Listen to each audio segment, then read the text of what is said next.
মানুষ কখনো সর্বসুখী হতে পারে না। মানুষের সময় কিন্তু সবসময় একই রকম থাকে না। তাই জন্য অপেক্ষা করো, সময়ের অপেক্ষা করো। যখন তোমার সময় আসবে তখন তোমার সময় কথা বলে দেবে। তোমাকে আর কিছু বলতে হবে না। অনেকে তোমাকে গুরুত্ব দেবে না, কিন্তু তার থেকেও বড় কথা সময় কিন্তু তোমাকে গুরুত্ব দেবে। একটা না একটা সময় তোমার আসবেই, যে সময় তুমি কিন্তু নিজে ফিল করতে পারবে যে এই সময়টা আমার। সত্যি বলতে আমি জীবনে কখনো ভাবিনি যে আমি ব্লগ ভিডিও বানাবো বা এক্সারসাইজ করব, তার সাথে ওয়ার্কআউট করব। মানে এই সমস্ত কিছু সামলিয়েও আমি সবকিছু করতে পারবো। নমস্কার সবাইকে, আমি রেণুকা। আজকে চলে এসেছি একটা নতুন ব্লগ ভিডিও নিয়ে। সকালবেলা দেখো পাউরুটি সেঁকেছি। এর মাঝে বাটার দেওয়া আছে, চা বসিয়ে দিয়েছি। আর এখানে আজকে ছিল বৃহস্পতিবার, কিন্তু বৃহস্পতিবার আমাদের বাড়িতে একটা অনুষ্ঠান হওয়ার কারণে বৃহস্পতিবার চিকেন রান্না হবে। আর তার সাথে মাছ আনা হয়েছে। দুটো পিসি শাশুড়ি মা আসবেন। পিসেমশাই আসার কথা ছিল, কিন্তু পিসেমশাইয়ের জ্বর, আসবেন না। তার সাথে আসবেন আমার নন্দাই, মানে আম ননদের হাসব্যান্ড। তো এই সবাই মিলিয়ে, আর বাড়ির সবাই আছি তো অবশ্যই। তো মাংস হবে আর তার সাথে হবে ট্যাংরা মাছ আনা হয়েছে। কিন্তু তার আগে আমি পাউরুটি সেঁকেছি, তার সাথে চা বানিয়ে নিচ্ছি। এখানে আমি মাংসটা বসিয়ে দিচ্ছি।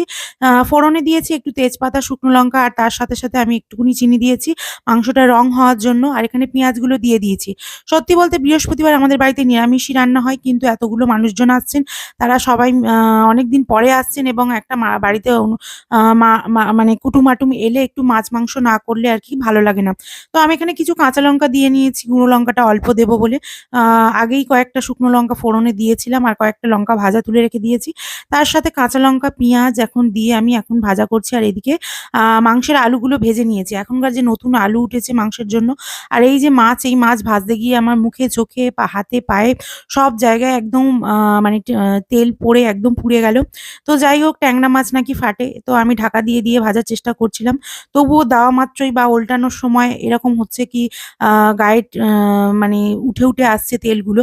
তো অনেক জায়গায় হয়েছে, কলগেট-ফলগেট দিয়ে নিয়েছি। নিয়ে এখন আবারও কোমর বেঁধে রান্না করতে লেগে পড়েছি। এখানে আমি দেখো মাংসের পেঁয়াজটা এখনো ভাজাচ্ছি। এর মধ্যে একটুখানি নুন দিয়ে দিয়েছি, যাতে তাড়াতাড়ি পেঁয়াজটা একটু ভাজা হয়ে যায় এবং তাড়াতাড়ি গলে যায়। তো এখানে মাছগুলোকে ভেজে নিচ্ছি। আর আজকে ছিল বেশি মেনু না, শুধুমাত্র আমের চাটনি হবে। কাঁচা আম এনেছিল বাজার থেকে, এই যে অফ সিজনে আম পাওয়া যায় আমাদের এখানে। আর এই যে এখানে এটা মাছের ঝালের পেঁয়াজ, টমেটো, কাঁচা লঙ্কা।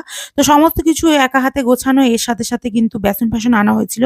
আ মানে এখানে ভাতের জলটা গরমে বসিয়ে দেওয়া হয়েছে। একটা আলু সিদ্ধ দেওয়া হয়েছে। কারণ শাশুড়ি মা নিরামিষ খাবেন, সেইজন্য আলু সিদ্ধটা দেওয়া হয়েছে। আর এখানে আমি মাছ, মাংস দুদিকে দুটো বসিয়ে দিয়েছি। চাটনিটা এখনো বসানো হয়নি। আর কিছুই মেনু না, মাছের ঝাল আর মাংস, আর তার সাথে চাটনি। রসুন বাটাটা এর মধ্যে দিয়ে দিয়েছি। দিয়ে এখন ভালো করে নাড়াচাড়া করতে থাকবো। করে একটু তেল ছেড়ে দিলে হলুদ, লঙ্কার গুঁড়ো দিয়ে দেবো।